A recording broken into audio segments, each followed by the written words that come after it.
Morning students, welcome again to the second part of our class, that's on sentence.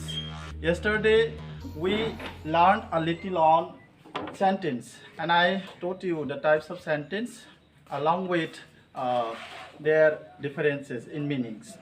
And today with this class I am present to teach you the meanings of the sentences along with their structures. So this class is going to be really interesting and important for you to learn. So let's get started. What it is here? It's here types of sentence. We had a little discussion on it yesterday, but it will be the discussion today in detail about the types of sentence along with their meanings and structures. As you can see on the blackboard, the first type of sentence, that is assertive sentence. And let me tell you students, this type of sentence, assertive sentence, particularly states a fact. It describes an event or an action. So in describing an action or an event, we need a structure to follow, beginning with subject, then we need verb, we need object, and then extension. And thereafter, the second type of sentence, we know it to be interrogative sentence. And it's a common idea that interrogative sentence asks questions. In asking questions, we have to use the structure of interrogative sentence. I mean, the structure of interrogative sentence, as you can see here, WH question word in the beginning, then it is auxiliary verb, and then we need subject, verb, object, and extension. But there is a little different thing for us to learn, that interrogative sentence begins, or interrogative sentences are of two types.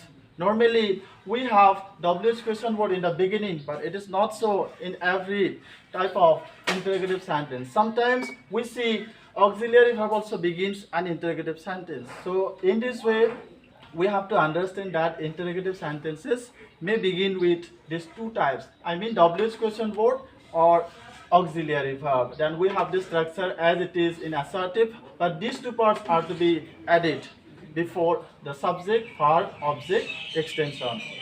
And then we have this third type of sentence, imperative sentence. And you know that imperative sentences are used in requesting someone, in giving order to someone, in advising someone to do something. So this kind of sentence, imperative sentence, in giving order, in giving request, or in advising someone, we have to begin the sentence with verb, then we need object and extension. The subject here or the doer of the action or that particular event is understood. That is why students, you have seen here that there is no subject in the structure. In the beginning we have only the verb, because let me tell you, in imperative sentence the subject is understood only. It is not spoken or it is not written. And then we have the fourth type of sentence, and that is optative sentence. Students, we should know that optative sentence means a prayer or a wish, or in wishing someone or in giving a prayer to someone, we have to follow this structure. May in the beginning, this is a model auxiliary verb, then we have the subject, we have the verb, object, and extension. So this is the structure of optative sentence in wishing or in meaning prayer.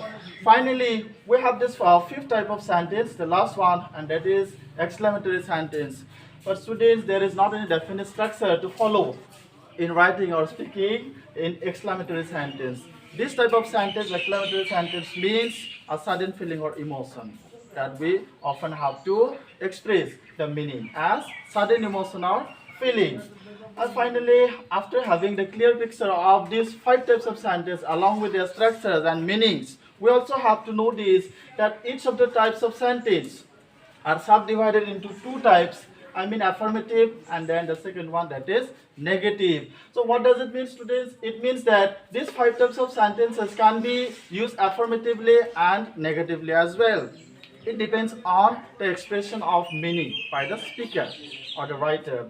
So first type, the first kind, I mean sub-kind, that is affirmative, and the second one, that is negative. So in this way, we have understood in short that sentences are of five types. Their meanings, they have their different meanings, and they also have their different structures.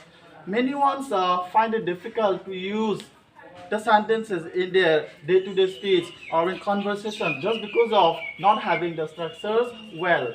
I have given here all the structures of the sentences. You have got it through this class, and I hope you will take it seriously and try to follow this structure in speaking by using these 5 types of sentence. And finally, it's the thing, the 2 subkinds of all these 5 types of sentence: affirmative and negative. This only for this class, but I shall teach you in the third part of our class on sentence how to transform the sentences to negative and interrogative. I mean transformation of sentence to negative and interrogative. The types of sentences are to be changed into negative and interrogative.